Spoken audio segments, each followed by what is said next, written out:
Bom, antes desse momento de abrir o Xcode, é importante também as pessoas terem já alguns fundamentos, né, de computação, algoritmos, estruturas de dados, entenderem minimamente algumas funcionalidades da linguagem, né, por exemplo, o Swift, algumas sintaxes, funcionalidades e tudo mais. E aí, levando em conta que a pessoa já tem essa base, por exemplo, fez um curso, bootcamp, estudou por conta própria, né, da computação do Swift e tudo mais, e ela vai abrir o Xcode para começar, de fato, a codar, a criar um aplicativo. Eu acho que é importante a gente pensar nos fundamentos de uma aplicação, né, de uma aplicação iOS. Então, o que é que toda aplicação iOS tem e que é importante eu saber, porque toda app que eu pegar, todo projeto, toda empresa que eu entrar, eu vou ter que fazer isso em algum momento, né? Como, por exemplo, claro, desenvolvimento de interface, seja por storyboard, interface builder ou view code, integração com APIs. Hoje, enfim, eu posso chutar aqui que 99% dos apps funcionam integrados a alguma API ou Com algum certeza. outro serviço, né? Sim, Navegação entre telas, então, pô, você nunca vai, assim, tirando alguns apps super simples, o seu app sempre vai ter navegações, seja por push, seja por modal, né, navegações também com animações customizadas e tudo mais. E eu até adiciono aí também uma parte mais simples de teste, né? Então, testes de componente de interface, né? Snapshot, testes unitários mais simples, né? De métodos específicos. Então, assim, eu acho que um bom caminho é ir pensando nesses fundamentos, ainda não tocando em assuntos mais avançados. Então, o que eu quero dizer com isso? Eu não estou falando para desenvolver essa app inicial, né, já numa uma arquitetura mais avançada, né, como o Viper. Eu estou dizendo, pô, você vai usar lá o MVC, vai desenvolver a maior parte das coisas de integração com API, integração com outros dados lá no View Controller mesmo, né? Você não vai usar nenhum padrão robusto de view code ou da integração com o storyboard.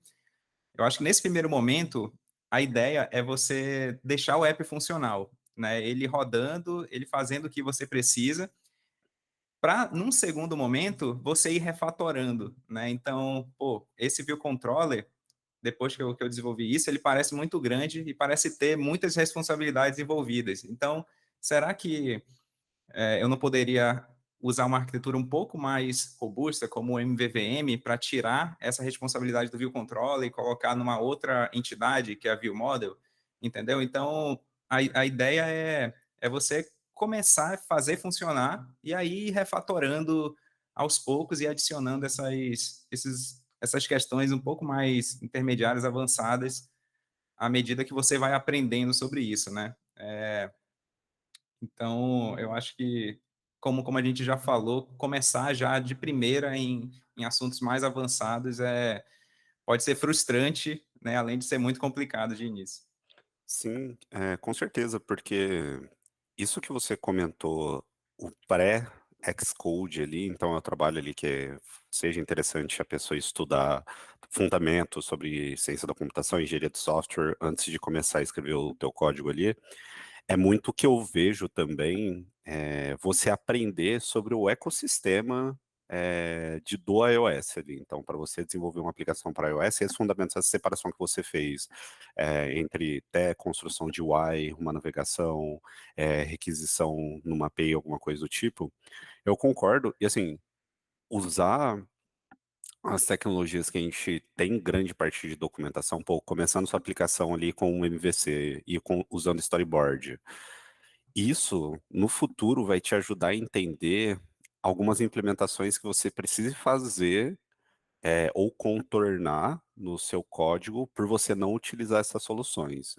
Então, por exemplo, pô, quando eu preciso injetar dependências dentro de uma view controller, que eu preciso fazer a implementação do meu próprio método construtor, tem um init lá, tem um required init que eu preciso adicionar lá, vou utilizando o coder lá. Pô, o que que é esse NS Coder aqui que ele me força a utilizar? E aí, tipo, essas coisas vão começar a fazer sentido, porque em algum momento você já trabalhou com storyboard, você sabe o que que é aquilo, assim, saca? Eu acho que entender esses fundamentos mesmo da plataforma, como ela foi construída, assim, claro que no futuro a gente espera que sei lá, talvez seja ter implementações novas que vai abstrair um pouco essas lógicas e o código vai melhorar, a gente não precisa utilizar dessas implementações. É o que a gente já vê muito acontecendo com o SwiftUI, por exemplo. A gente consegue transformar assim o desenvolvimento de uma aplicação iOS muito mais fácil, muito mais abstrata. Mas como eu já comentei em episódios anteriores aqui, junto com o Caio, e eu já comentei isso anteriormente, e até com o Lucas também, que a gente falou sobre compiladores, isso me preocupa muito, assim, porque eu acho que a gente começa a ficar muito distante desses fundamentos que o Rodrigo trouxe mesmo.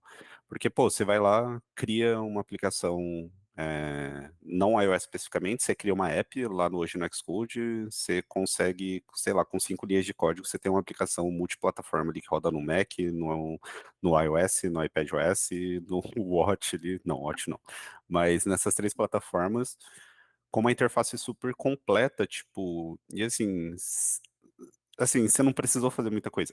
Assim, nesse ponto eu tenho uma opinião, talvez um pouco forte, assim, que me preocupa mesmo, quanto a galera tá precisando, tá assim, não está precisando aprender sobre os fundamentos.